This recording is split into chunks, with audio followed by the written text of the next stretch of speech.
جمہوریت جس لفظ کا ترجمہ ہے وہ انگریزی میں ڈیموکریسی ہے، اور اس کے معنی ہے حاکمیت عوام کی حاکمیت۔ تو اپنی اصل کے اعتبار سے یہ نظریہ بالکل اسلام کے خلاف ہے، کیونکہ حاکمیت اعلیٰ وہ در حقیقت اللہ جل جلالہ کی ہے، ان الحکم الا للہ۔ البتہ شریعت کے احکام کو مد نظر رکھتے ہوئے اور اسلامی اصولوں کو دیکھتے ہوئے یہ بات نظر آتی ہے کہ اسلام نے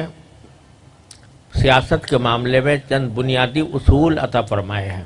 اور ان اصولوں کی تطبیق کس طرح ہو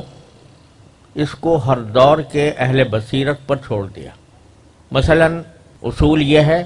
کہ حکمرانی، حاکمیت اصل میں اللہ جل جلالہ کی ہے، اور جو کوئی دنیا میں حاکم بنے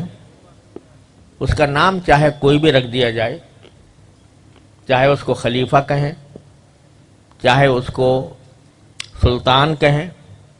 چاہے اس کو ملک کہیں، اگر وہ بنیادی اصولوں کے مطابق حکومت کر رہا ہے تو اس کو ہم شریعت کے خلاف نہیں کہہ سکتے۔ پہلے یہ سمجھیے کہ قرآن کریم نے اگرچہ جو اصل لفظ استعمال فرمایا وہ تو خلیفہ کا ہے، اور حضرت داؤد علیہ السلام سے بھی یہ فرمایا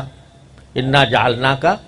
خلیفۃ فی الارض، لیکن ساتھ ساتھ ملوک کا لفظ بھی موضع مدح میں اور موضع نعمت میں استعمال فرمایا۔ بنی اسرائیل سے فرمایا کہ وجعل فیکم ملوکا، تو یہ نعمت کے طور پر ذکر فرمایا کہ ہم نے تمہارے اندر سے بادشاہ پیدا کیے تھے، ملوک پیدا کیے تھے۔ اور اسی طرح جو حضرت سموئیل علیہ السلام کے واقعے کو بیان کرتے ہوئے ان اللہ قد بعث لکم طالوت ملکا، طالوت کو ہم نے ملک بنا کر تمہارے پاس بھیجا، تو معلوم ہوا کہ اصطلاح چاہے خلیفہ کی استعمال کر لیں، چاہے ملک کی استعمال کر لیں،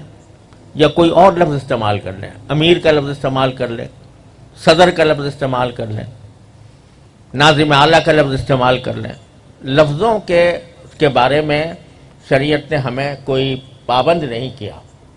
کہ حاکم کو ہمیشہ خلیفہ ہی کہو یا ہمیشہ ملک ہی کہو، لیکن اصل بات یہ ہے کہ وہ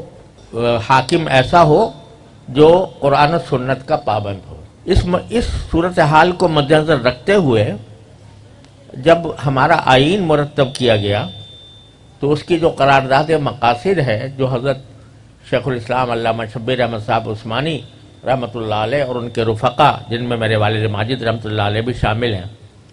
انہوں نے جو قرارداد مقاصد مرتب فرمائی سن 1948 میں،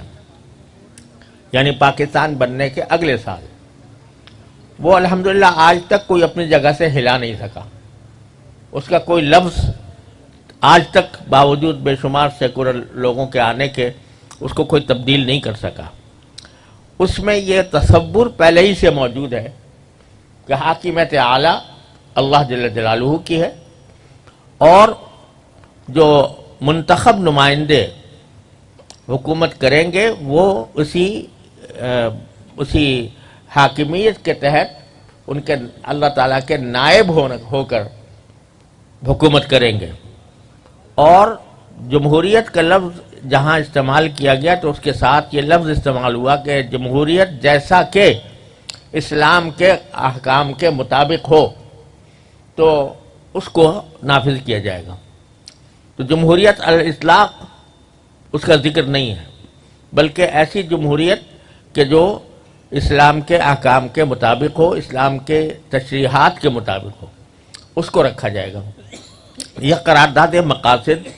پہلے دن سے سن 1948 سے ہمارے آئین کا ایک حصہ بنی چلی آ رہی ہے،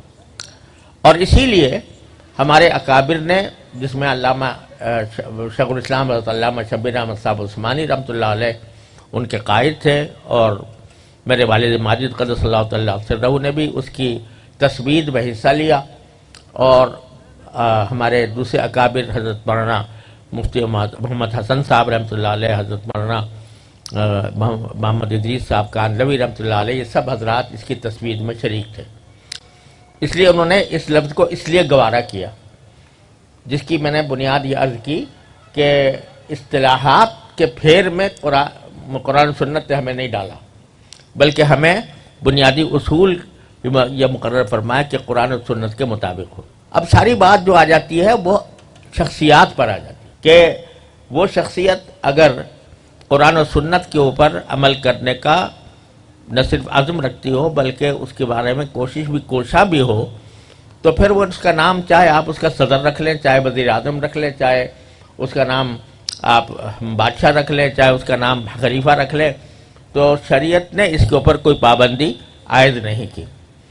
اب سارا مدار اس پر ہے کہ کون سی شخصیات ہیں جو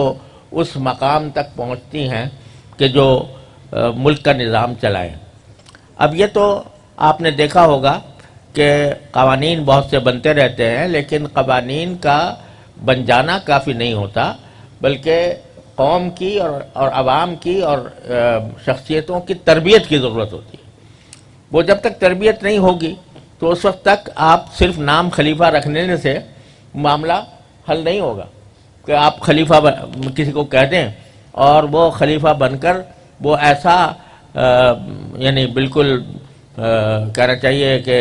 استبداد کا پیکر بن جائے کہ اس کے بعد اس کے وہ جس کی زبان قانون بن جائے اور وہ جیسا چاہے وہ کرے، یہ اسلام کے مطابق نہیں ہے۔ نام چاہے خلیفہ رکھ لیا گیا ہو۔ اس کے برخلاف اگر آج فرض کرو اللہ تبارک و تعالیٰ اس بات کی توفیق دے دے کہ اچھی شخصیات وہ پہنچ جائیں، چاہے وہ وزیر اعظم کے نام سے ہوں،